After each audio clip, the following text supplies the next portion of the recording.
Salut à tous, c'est encore moi, Patrick Duval. Je vous rappelle que sur ma chaîne, je parle de tout ce qu'on peut faire soi-même. Abonnez-vous si vous aimez bricoler, il y aura plein de choses intéressantes. Et maintenant, passons directement au sujet de cette vidéo. Il est très désagréable et ennuyeux que notre animal de compagnie griffu et effronté commence à gratter le papier peint et les meubles. Mais cette procédure ne peut être évitée, si pour vous la vie sans cet animal mignon est impensable. Surtout au printemps, lorsque la mue commence. Ici, vous ne pouvez pas vous passer d'un griffoir. Vous pouvez le fabriquer vous-même en 20 minutes.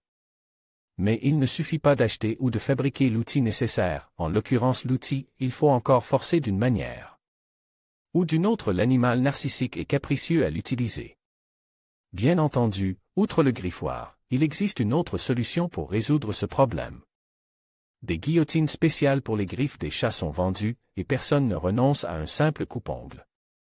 Dans les cas extrêmes, les ciseaux. Mais c'est à chaque fois l'hystérie, les sifflements de colère, les morsures et les mains griffées, un animal à dents métrassantes. Le moindre regret en action ses crocs acérés et ses griffes restantes. Et pour l'animal, c'est à chaque fois un nouveau stress. C'est sur tous ces problèmes que portera le discours d'aujourd'hui. Pour commencer, fabriquons un griffoir. Nous aurons besoin de un morceau de moquette de 28 x 40 cm. Un morceau de panneau de fibre ou de contreplaqué mince, 26 x 44. Couteau. Marqueur. Scie à métaux. Vis autotarodeuse, 4 pièces. Perceuse, mèche cruciforme et mèche de 3 mm. Papier de verre pour bois. Colle thermo, une tige. Fer à repasser.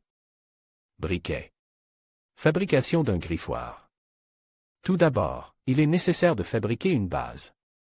Pour cela, nous avons besoin d'un morceau de panneau de fibre ou de contreplaqué. Mesurez la surface de 26 x 44 cm et sciez-la. Ensuite, le rectangle obtenu est divisé sur la longueur en deux parties égales. Chacune mesure 13 cm de large, finissez les bords avec du papier de verre. Il faut maintenant découper un morceau de moquette adapte. Pour ce faire, disposez les pièces de contreplaqué préparées au même niveau, à 2 cm l'une de l'autre. Découpez la moquette en fonction de la largeur résultante des deux ébauches et de la distance restante. La longueur de la moquette doit toutefois être inférieure de 4 cm à la longueur des pièces de contreplaqué. Il est nécessaire de laisser des empreintes de 2 cm à chaque extrémité, pour la fixation au mur à l'aide de vis autotaraudeuses. Voici comment procéder. Ensuite, marquez les bords de la moquette avec un marqueur sur le contreplaqué et appliquez de la colle chaude aux endroits où la moquette sera posée. Vous n'avez pas à vous soucier du temps de séchage de la colle. Comme je ne voulais pas attendre que le pistolet chauffe, j'ai fait fondre la colle avec un briquet et je l'ai appliquée sur les pièces. Mettez la moquette en place, recouvrez-la d'un tissu pour ne pas faire fondre les poils et repassez-la soigneusement avec un fer à repasser chaud. Ensuite, pendant que la colle est molle, vous devez presser la moquette sur le contreplaqué et attendre qu'elle prenne.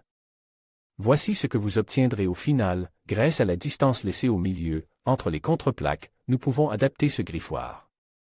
Non seulement au mur, mais aussi à l'angle, à l'extérieur comme à l'intérieur. Il faut maintenant préparer un appât pour attirer l'attention d'un animal ruse sur le griffoir. Nous aurons besoin de l'herbe à chat. Une tasse. De l'eau chaude, eau bouillante, 100 ml. Une seringue. Un coton-tige. Un petit récipient avec un pulvérisateur. Préparation de la solution d'herbe à chat. Ici, tout est simple. C'est comme pour le œuf, c'est la même procédure. Versez le contenu du sachet dans une tasse et versez 100 ml d'eau bouillante. Laissez infuser jusqu'à ce que cela refroidisse. Prenez ensuite un coton-tige, coupez en une extrémité et insérez le tube dans la seringue. Au lieu d'une aiguille. Versez l'infusion refroidie dans la seringue à travers ce filtre improvise et versez-la dans le vaporisateur. Appliquez un peu de la solution uniformément sur le griffoir. L'arôme, la teinture d'herbe à chat a un arôme fort et prononce, mais il n'est pas stable. En d'autres termes, il ne dure pas longtemps et s'estompe rapidement. Il est donc nécessaire de renouveler l'arôme tous les 2 ou 3 jours, en appuyant 5 ou 6 fois sur la valve du vaporisateur. Et ainsi de suite, jusqu'à ce que l'animal à moustache ne s'habitue pas à se faire les griffes sur ce produit. Ce bonheur pour les chats est vendu dans toutes les animaleries. Il n'est pas cher. Il ne faudra pas plus d'une semaine pour l'éduquer. Ou même dès le premier jour. Ma bête rayée commence à s'agiter et à perturber son travail dès qu'elle a senti l'odeur de l'herbe à chat. J'ai même dû l'enfermer pendant un certain temps. Il ne restait plus qu'à percer des trous pour des vis autotaraudeuses et à fixer le griffoir au mur à un endroit où il ne gênerait pas. Dès que j'ai laissé sortir la bête à poil de son confinement temporaire, elle a immédiatement reniflé le griffoir et s'est mise à la tourmenter sans pitié.